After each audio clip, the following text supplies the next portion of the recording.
Nick in the middle. Dub, we hear Mark talk a lot about being present and trying to be where your feet are. And I just wonder if there's anything you can share about maybe how that is implemented within the group, either dating all the way back to training camp or for you individually. Yeah, that dates back to when he first started saying it. We were in LA last year, and that was during LeBron's, like, however many points he scored, it was like 100, whatever.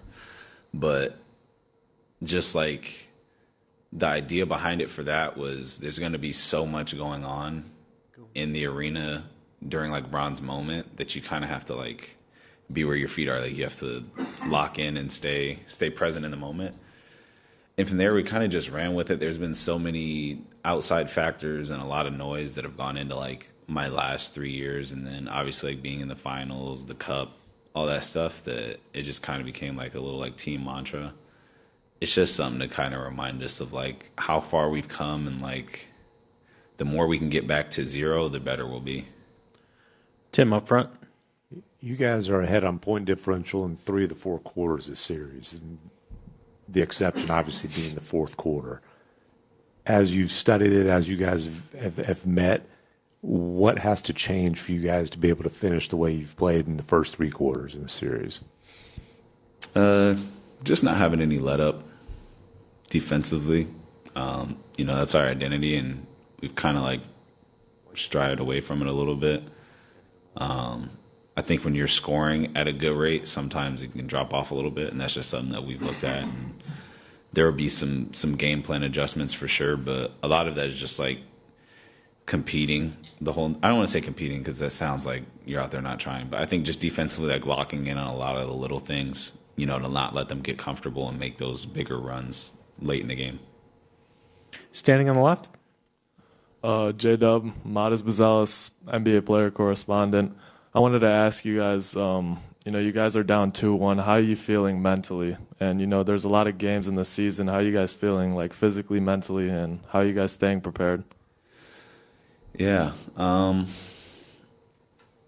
The playoffs, you kind of get like a little bit of a second wind. It feels like a little bit of a different series.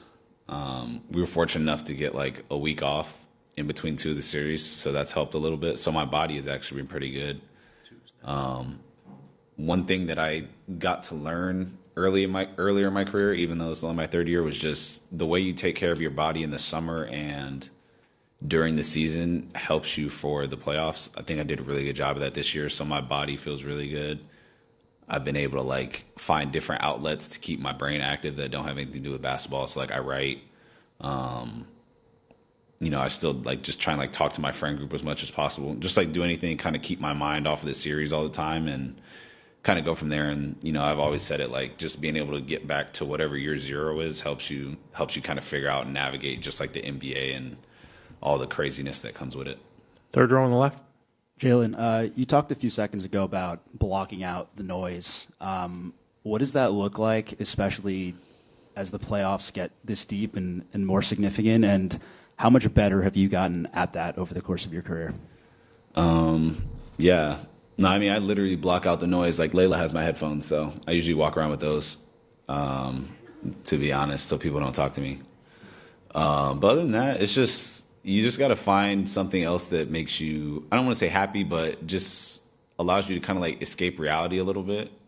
So like I said, like for me, like I started writing, just whatever my thoughts are, whatever it is, that's like a cool little escape. I try and watch like movies, like I'm into movies, so I'll watch a ton of movies during like the playoffs, and whenever I have downtime, try and hang out with my friends, like do stuff that isn't basketball related, which is sometimes very hard because that is like my livelihood.